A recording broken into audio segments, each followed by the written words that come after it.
बिस्मिल्लाहिर्रहमानिर्रहीम। Ninth class. पिछली video में हमने चैप्टर 5 के फर्स्ट 5 कॉन्सेप्चुअल क्वेश्चंस डिस्क्राइब किए थे।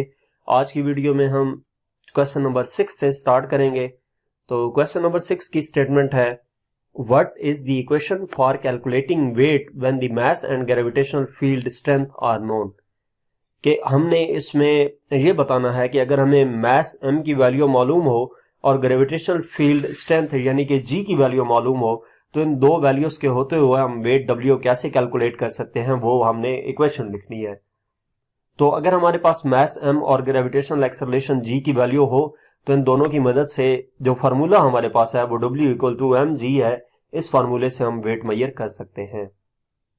नेक्स्ट क्वेश्चन नंबर 7 है,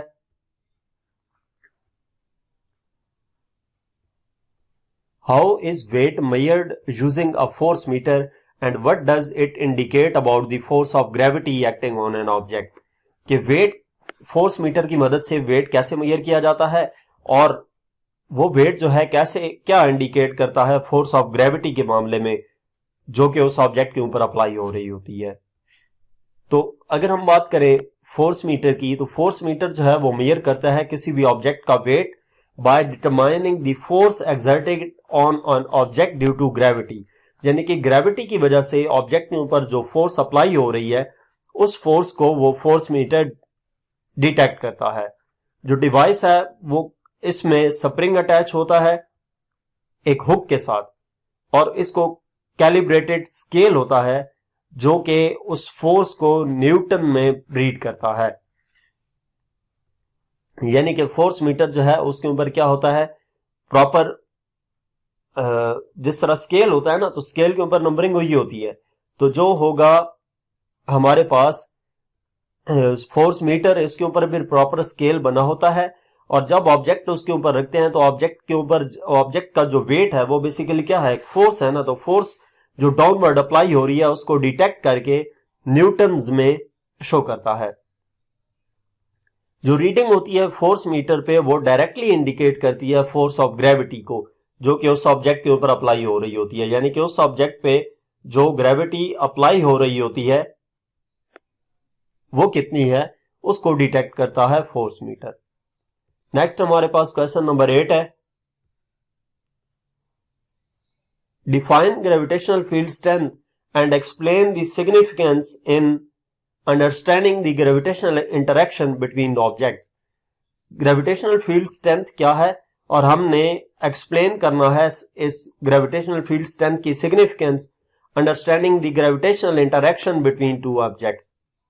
ग्रेविटेशनल एक्सेलरेशन जो है, ग्रेविटेशनल इंटरेक्शन जो है दो ऑब्जेक्ट्स का, उसको एक्सप्लेन करने के लिए हमें ग्रेविटेशनल फील्ड स्ट्रेंथ की कैसे जरूरत पड़ती है वो भी डिफाइन करना है। तो सबसे पहले ग्रेविटेशनल फील्ड स्ट्रेंथ की अगर हम बात करें तो ये क्या है, measure of gravitational force exerted per unit mass at A point in A gravitational field.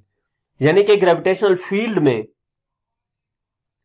किसी ऑब्जेक्ट के ऊपर पर यूनिट मास कितनी फोर्स अप्लाई हो रही है, इसको हम ग्रेविटेशनल फील्ड स्ट्रेंथ का नाम देते हैं।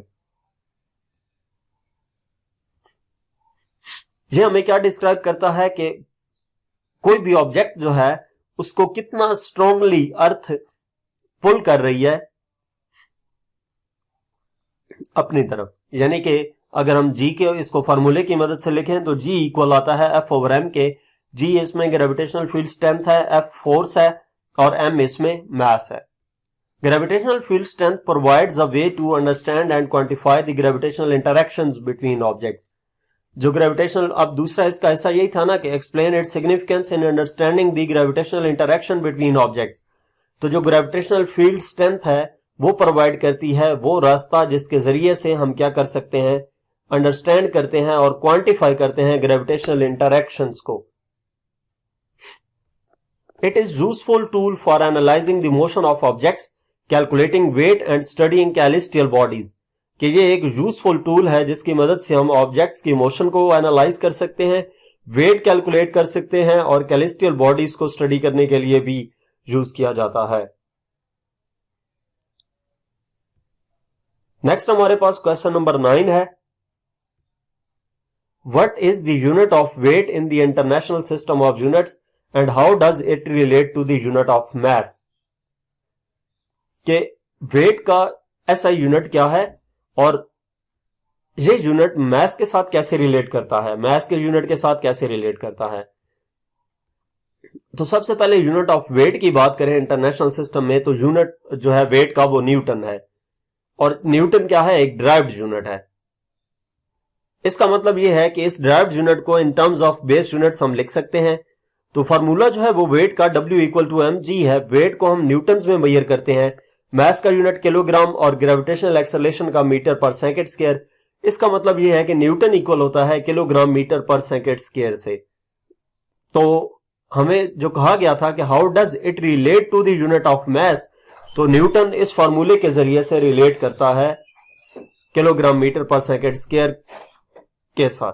मास ये जो हमारे पास kilogram metre per second square है इक्वल है न्यूटन के, तो न्यूटन और मास इस इक्वेशन के जरिए से आपस में रिलेट कर रहे होते हैं। नेक्स्ट हमारे पास क्वेश्चन नंबर 10 है, differentiate between mass and weight in terms of their SI units. Mass और वेट के दरमियान क्या डिफरेंस है, इनको हमने एक्सप्लेन करना है इन terms of their SI units. तो सबसे पहले अगर हम इनकी डेफिनेशन की बात करें तो amount of matter in a body, कि किसी भी बॉडी में कितनी मिकदार में मैटर मौजूद है उसको हम मास का नाम देते हैं। लेट्स सपोज हमारे पास कोई ऑब्जेक्ट है जो सॉलिड है, तो उस ऑब्जेक्ट में कितनी अमाउंट में सॉलिड मौजूद है उसको हम मास का नाम देते हैं। इसी तरह वेट है, वेट क्या है, अर्थ जिस फोर्स के साथ किसी भी ऑब्जेक्ट को अपने सेंटर की तरफ खींचती है उसको वेट का नाम देते हैं।